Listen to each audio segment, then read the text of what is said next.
Yang pertama itu ada yang namanya kekerasan fisik. Yang kedua ada yang kekerasan dilakukan secara psikis atau secara emosional. Yang ketiga yaitu ada kekerasan secara seksual. Nah, ini yang banyak yang terjadi.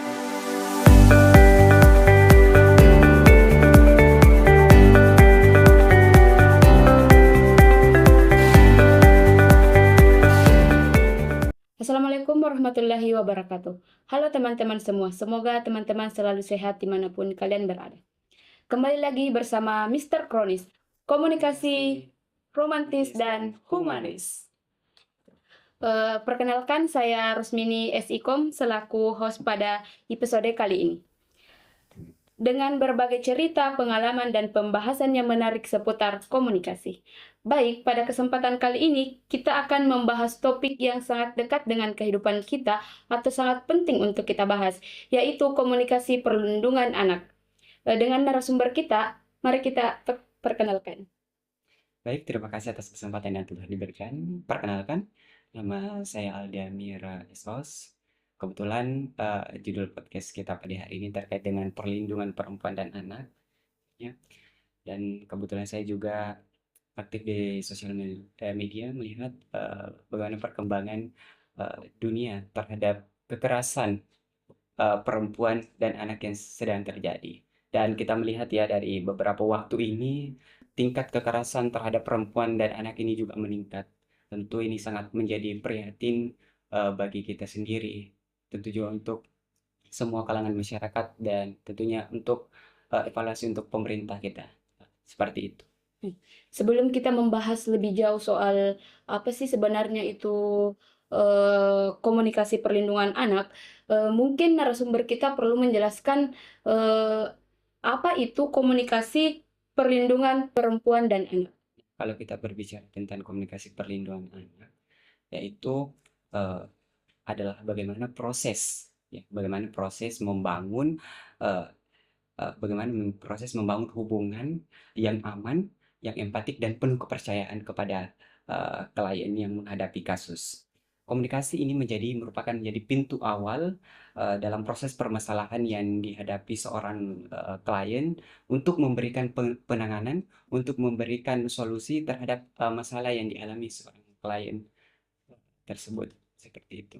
Berarti dengan pengertian itu berarti ada beberapa bentuk-bentuk kasus yang terjadi ya, Kak?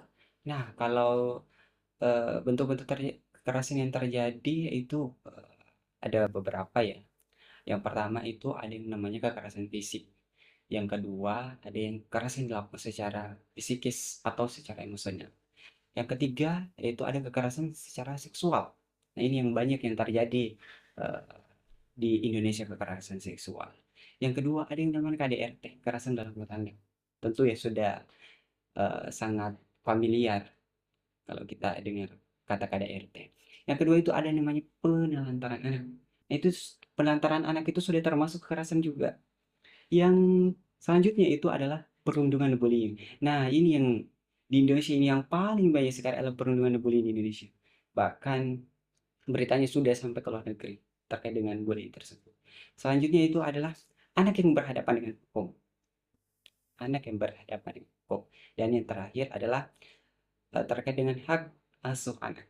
Seperti itu Berarti macamnya. Berarti itu petugas yang bertugas perlu menyampaikan dengan baik kepada kliennya.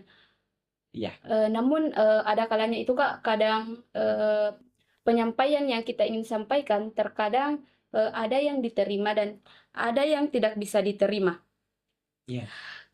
Kira-kira Kak, langkah-langkah apa yang ditempuh jika terjadi penolakan terhadap klien-klien begitu Kak? Nah, kalau kita berbicara dengan kasus yang terjadi di PPA itu sendiri, tentu bagaimana pendamping kasusnya itu bagaimana membangun pertama itu rasa aman. Yang kedua itu bagaimana pendamping juga memberikan tidak menghakimi korban. Jadi korban ini ditempatkan di korban itu ditempatkan pada posisi yang benar-benar aman, merasa dilindungi dan merasa dihargai. Dan yang ketiga itu kita harus menjaga kerahasiaan korban agar korban merasa saya harus sampaikan informasi yang saya miliki agar penyelesaian kasus saya ini dengan baik. Itu salah satu etika ketika kita menghadapi klien, itu bagaimana kita menjaga kerasan klien. Nah, yang tentu ya kita menggunakan bahasa yang mudah dipahami untuk klien. Kita melihat juga bagaimana situasi kondisi psikologis klien. Seperti itu.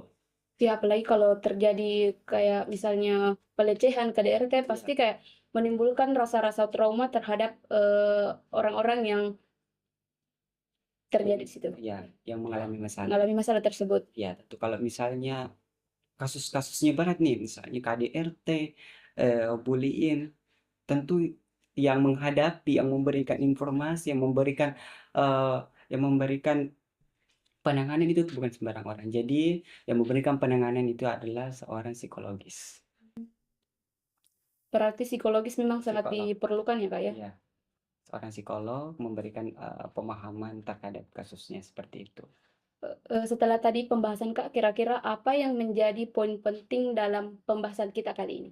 Nah, kalau terkait dengan perlindungan perempuan dan anak, poin terpenting adalah kita harus bagaimana kita ketika kita mendapatkan kasus tersebut kita laporkan.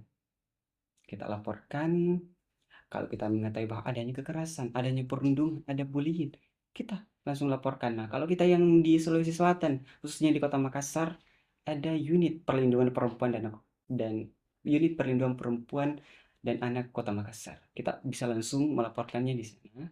Pelayanan ini secara gratis, seperti itu.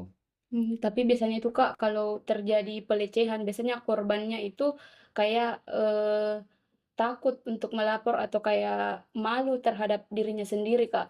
Berarti peran psikologis memang dibutuhkan Kak pada kasus itu. Nah, terkait dengan hal tersebut, jika ada kasus seperti itu, kebetulan kemarin saya sempat melakukan praktikum di sana, praktikum studi kasus.